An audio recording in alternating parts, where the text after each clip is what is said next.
जहां चार यार मिल जाए वही रात गुजर जाए। फिल्म शराबी का पुराना गाना आपको तो याद ही होगा। कहते हैं कि जिंदगी अच्छी तरह से गुजारने के लिए आपको दोस्तों की भीड़ नहीं चाहिए, हर मोड़ पर साथ देने वाले दो चार दोस्त ही काफी होते हैं। इसी तरह निवेश के सफर को मुनाफेदार बनाने के लिए शेयरों और सेक्टर्स के जमावड़े की जरूरत नहीं होती। सिर्फ चंद अच्छे शेयर आपके पोर्टफोलियो में चार चांद लगा सकते हैं। ये शेयर या सेक्टर कौन से हो सकते हैं, हमारे एक्सपर्ट्स आज यही बताएंगे, लेकिन अंदाज थोड़ा दोस्ताना होगा, क्योंकि आज बैठे हैं चार यार और वो देने वाले हैं स्टॉक्स शानदार।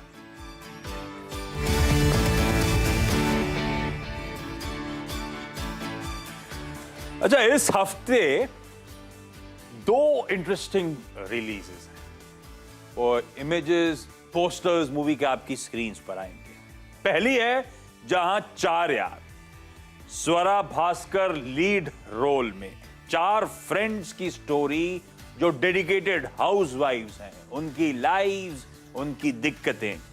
ये स्टोरी उनके वेकेशन की, उस वेकेशन में अनएक्सपेक्टेड एडवेंचर की। वो कहते हैं ना सिस्टरली ब्रोमांस, फीमेल फ्रेंडशिप की स्टोरी। ट्रेलर अच्छा लगा जब मैं आ रहा था देख के, इंटरेस्टिंग ट्रेलर है, शायद अच्छी मूवी होगी। और दूसरी तरफ जो एक और इंटरेस्टिंग रिलीज है, मट्टू की साइकिल। बहुत टचिंग स्टोरी लग रही है, बहुत ऑनेस्ट परफॉर्मेंस प्रकाश झा साहब का। पेन नजर आ रहा है उनकी आंखों में अगर वो ट्रेलर देखेंगे आप। शायद क्या मेरे को क्लियर है, वो एक डेली वेज अर्नर की लाइफ स्टोरी, उनके लाइफ के स्ट्रगल्स। और ये ट्रेलर जो था बहुत मूविंग था, देखने लायक होगी। और मतलब पता नहीं, कहना बड़ा मुश्किल कि कैसे, मतलब इस तरह का पेन नजर आ रहा था उनकी आंखों में, और वो इतने से ट्रेलर में। वो ट्रेलर ही देख लीजिएगा, आपको समझ में आ जाएगा मैं क्या बात कर रहा हूं। ब्यूटीफुल शायद वो नैरेटिव होगा, ब्यूटीफुल वो परफॉर्मेंस होगी, लेकिन दोनों अच्छी लगे। दोनों ट्रेलर्स देख के मजा आया। खैर, वो आप अपना डिसीजन लीजिएगा, देखिएगा ट्रेलर, समझिएगा और बताइएगा अगर आपने देखी वीकेंड पे मूवीज तो रिव्यू दीजिएगा। खैर, वीकेंड शो के तौर पे जो चुना वो था जहां चार यार।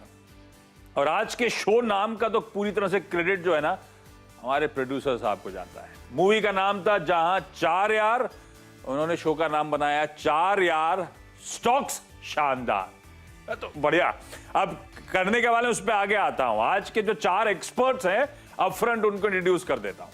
हमारे साथ जियोजीत फाइनेंशियल सर्विसेज के गौरांग शाह, आर्यन कैपिटल मार्केट्स के आशीष महेश्वरी, मोतीलाल ओसवाल फाइनेंशियल सर्विसेज के हिमांक जानी और मार्केट एक्सपर्ट अमरीश बालेगा जुड़ते हुए आप सबका स्वागत है।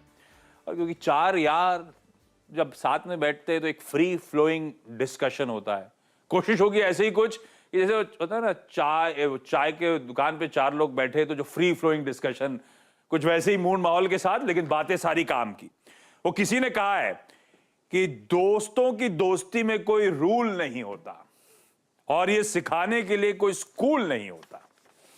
तो आज इसी तरह से फ्री फ्लोइंग डिस्कशन के मूड में आए। पहले जरा मार्केट की चर्चा हो जाए। गौरांग सर, चाय की दुकान पर आप लोगों के साथ बैठूं और ये बात ना हो, निफ्टी 18,000 टेक्निकली अपने रिकॉर्ड हाईज पर बैठा हुआ, और वो तब जब ग्लोबली मूड मॉल अभी भी जस का तस बना हुआ, दिक्कतें जस की तस बनी हुई हैं। कितना कंफर्ट इस समय इस मार्केट को लेकर।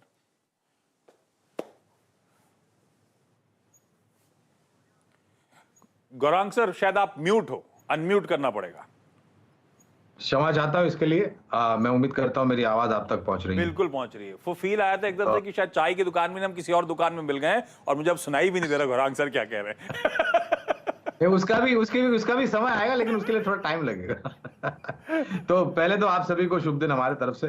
और मेरे ख्याल से जिस तरीके से हम जुड़े हुए हैं स्थानीय परिस्थिति में और वैश्विक संकेतों को लेकर के, जो खबरें विदेश से आती उसको लेकर के, और बहुत लंबा समय नहीं है, मेरे ख्याल से वो जैक्सन होल की मीट हुई थी, उसके बाद सभी देशों के शेयर बाजार पूर्ण तरीके से धराशायी हो गए थे। लेकिन हमारे उतनी हिम्मत और क्षमता थी आशीष कि हम गिरे लेकिन हम उभरे भी, और उभरे इस तरह से कि हम 18,000 के पार गए। फिर कुछ टिप्पणियां आई महंगाई दर को लेकर के, अमेरिका में कुछ परिस्थिति खराब और कमजोर होती हुई दिखाई दी। उसके बाद भी हम गिरे, रिकवरी हुई और फिर ये गिरावट का सिलसिला जारी है। और मेरे ख्याल से एक दायरा है आशीष, जहां पर हम फंसे हुए हैं, 17,800 18,000 ऊपर के तरफ और नीचे के तरफ 17,500 17,300। मेरे ख्याल से कुछ समय तक अगर हम यहाँ पर एक बुनियाद बनाने की कोशिश करते हैं, तो आने वाले समय में इस बुनियाद के ऊपर जो मजबूत ढांचा हम बना सकते हैं और ऊपर जाने में सफलता पा सकते हैं और वहां पर टिक पाने में हमें जो सहूलियत होगी, ये जरूरी है कि हम कुछ समय यहाँ पर बिताएं। लेकिन हर एक मापदंड में आप देखिए आशीष, तो हमारे यहाँ से जो संकेत आ रहे हैं, चाहे वो महंगाई दर के हो, ब्याज दर के हो, विकास दर के हो, कॉरपोरेट जगत के जो आंकड़े आना शुरू हो जाएंगे, उसको आप ध्यान में ले लीजिए, सरकार के तरफ से नीतियां ध्यान में ले लीजिए। मेरे ख्याल से मौके काफी है हमारे यहाँ पर, और हमारी जो परिस्थिति है आशीष, वो बाकी इमर्जिंग मार्केट या डेवलप मार्केट से बेटर है, ये मैं मान के चल रहा हूं, और ये गिरावट को मैं खरीदारी का मौका ढूंढूंगा। हाँ, ठीक है आशीष सर, फिर अभी क्या कर रहे हो आप लोग? अभी भी खरीदारी जस की तस बनी हुई है या इस समय थोड़ा F1 F2 से हाथ खींचा है, थोड़ा साइड लाइन्स पे बैठने का ज्यादा मन कर रहा है? नहीं, इनफैक्ट जो भी सबसे पहली बात तो हमारे जो निवेशक है, हमने उनको सलाह दी कि पूरी तरह से निवेशित रहें। हाँ। कैश पर नहीं बैठना है अभी, क्योंकि जो फंडामेंटल्स इकोनॉमी के वो काफी अच्छे नजर आते हैं और सेक्टरल एक जो अपस्विंग देखने को मिल रहा है कुछ कुछ पर्टिकुलर सेक्टर्स में, वहां पर जहां पर हम काफी बुलिश हैं, जैसे सीमेंट है, इंफ्रास्ट्रक्चर है, कैपिटल गुड्स है, होटल है, इन सारे सेक्टर्स में बिल्कुल पोजीशंस को किसी भी गिरावट पे हम और ऐड ही करेंगे, क्योंकि जो क्वार्टरली नंबर्स आएंगे वहां पर कोई यूएस मार्केट या कोई ग्लोबल फैक्टर्स इफेक्ट नहीं करेंगे। हमारा जो डोमेस्टिक कंजम्पशन का जो स्टोरी है वही प्ले करेगा। तो अभी भी हम कोई बहुत ज्यादा, आज जरूर बाजार एक दिन, इतने दिनों के बाद में हमने गिरावट देखा है, बट हमारे लिए कोई भी ऐसा निराशा की बात नहीं है या कोई ट्रेंड रिवर्सल हो गया है, ऐसा भी हमारा मानना नहीं है। मेरा मानना है कि जैसे ही थोड़ा सा ग्लोबल मार्केट ठीक हुए मंडे को, आप देखेंगे कि जो लेवल्स कल थे उसके ऊपर लेवल्स नेक्स्ट वीक में जाते दिखाई देंगे।